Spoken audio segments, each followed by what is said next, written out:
TJ, the two guys in here a minute ago obviously were pretty down. I guess give us a temperature check of your locker room after a game like that. Yeah, extremely disappointing for sure.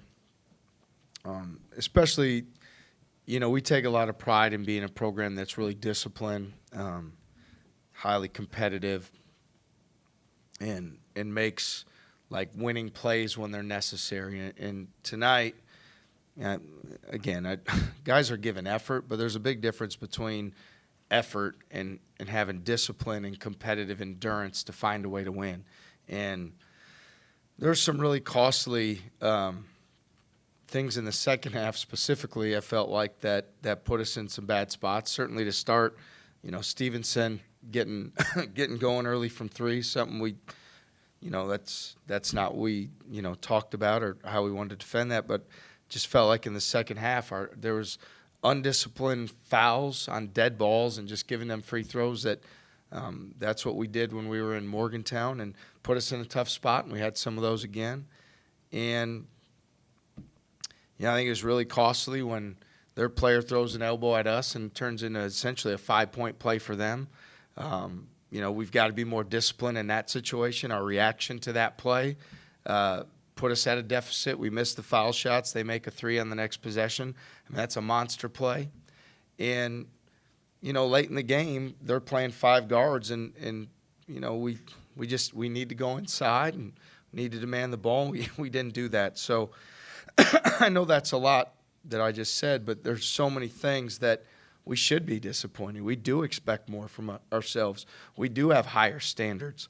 So they should be disappointed, and that disappointment should lead us to working really hard so we don't feel like that in that locker room again. Because, look, nobody feels sorry for us. We know the league that we play in is really good, and that's just what it is. We got to be better. The lack of discipline, or I guess the breakdown, is that mental fatigue? Is that not paying attention to the scouting report, or where is that breakdown? Yeah, I think it's mental focus in the moment when it's time to win the game. And you can't just give them points and let them come back in by putting them at the foul line. And there were stretches there where both teams were maybe struggling to score a little bit, and we're giving them free throws, and that's just unacceptable. I mean, that's not something we can do, and certainly put ourselves in a bad spot. TJ, what enabled you guys to make shots at a better percentage, at least first 15 minutes or so of the second half, than you did in the first half? Well, they're trying to switch a lot of things, and so then matchups get changed on the guys, and it allowed us to free up Gabe or Jaron and get them some shots. I apologize on this cough, but so yeah, I thought our ball movement, I thought getting the ball into the paint and them reacting and getting switched matchup wise allowed us to get some good looks, and Gabe had a lot of confidence. Unfortunately, he was only able to play the 24 minutes with the fouls because he looked like he really had it going and could have had a really good game tonight if we'd have had him out there for a little bit more. Seems like he was getting downhill, especially early in the game, attacking the rim. Was that something that you guys had really wanted to focus on over the last couple of days? We knew they were going to try to run him off the three and take him off those shots, and if he could attack closeouts and get downhill, that would allow him to make plays for himself and teammates at the rim, and unfortunately he was able to do that. TJ, you talked about the essentially 5-point possession after the flagrant, but you guys still extended it to 7. Had a chance, I think. Jazz just narrowly missed a 3. What is that kind of when you talked about maybe some of that discipline broke down? Yeah, I mean, obviously Jazz makes the 3 there. We go up 10, but that didn't happen. And then that was that stretch. I mean, it's the unnecessary fouls. It's getting back cut. It's things that at that point in the game where you lock in and there's a pride point and you just say, you know what, you're not scoring a basket. Not on our court, not tonight. It's not happening.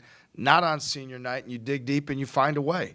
And, we didn't do that job. I mean, it's highly disappointing the way we work every single day and what these guys have invested. Like, it is disappointing. There's no way around it. So if we can't hang our hat on our defense with the crowd into the game the way they were and the guys on the court that we had, that's unfortunate because we've put ourselves in position to be one of the better defensive teams in the country, and we got to be able to hang our hat on that, especially at home, especially late when we need stops.